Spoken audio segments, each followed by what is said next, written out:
అదిగో ఆది వాళ్ళొచ్చేశారు.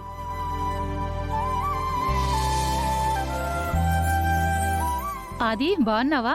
బాగున్నానండి, మీరు బాగున్నారా? అబ్బాయ్, సన్నబడ్డావే. ఫారెన్ నుంచి ఎప్పుడొచ్చావు? 2 months అయింది వచ్చి. బాబీ, కంగ్రాచులేషన్స్, తండ్రివయ్యావంట కదా. అవును, నీ కోడలు గురించేదో చెప్తూ ఆగిపోయావు, చెప్పు. ఏం చెప్పమంటావు? చదువుకున్న పిల్ల కదా అని చెప్పేసి మా వాడు ఇష్టపడితే సరే అని తలాడించాను. ఆ తర్వాతేమో జాబ్ చేస్తానన్నది. సర్లే, చదువుకుంది కదా అని సర్లే అన్నాం. ఎప్పుడైతే బయటికి వెళ్లడం మొదలుపెట్టిందో అక్కడ్నుంచి మొదలైంది అసలైన తంతు. ఇలా ఉద్యోగం చేయడం కాదు, నా తెలివితేటలకు తగ్గట్టు కొన్ని డ్రీమ్స్ ఉన్నాయి, నేను బిజినెస్ చేస్తానని మొదలుపెట్టింది. అక్కడికి మేం చెప్పాము వద్దు అని. కాని వీళ్ళ అబ్బాయిని ఎలాగలగు దువ్వేసి ఓకే చేయించేసుకుంది.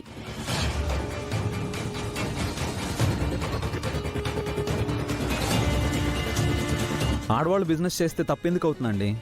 ఎంతమంది చేయట్లేదు?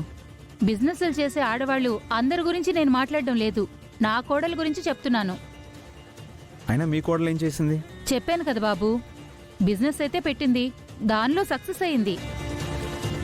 అంతే, అక్కడి వరకు బాగానే ఉంది. దాని తర్వాత దాని కళ్ళు నెత్తిమీదకొచ్చాయి.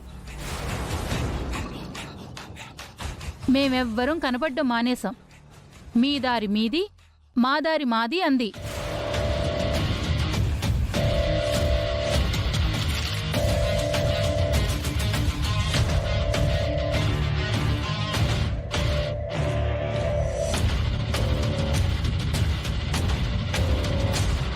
మరి మీ అబ్బాయి ఏమీ అనలేదా?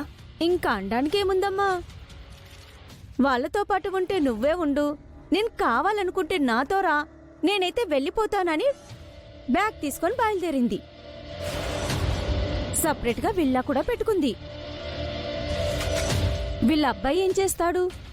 అరిచి గోల పెట్టుకుంటే పెళ్ళం వదిలేసిందని నవ్వుల పాలవుతానని తను కూడా వెళ్ళిపోయాడు. ఒక్కగానొక్క కొడుకు దూరం చేసుకొని అనాథులైపోయాం. అయ్యో, ఊరుకోవే, బాధపడుకో. అమ్మా, చదువుకుంటే చదువుకొని ఉండొచ్చు కానీ మీరు మాత్రం నా కోడల్లాగో బయటికి వెళ్ళి లైఫ్ అంబిషన్స్ ఉన్నాయి అవి ఇవి అని అలా చేయకండి.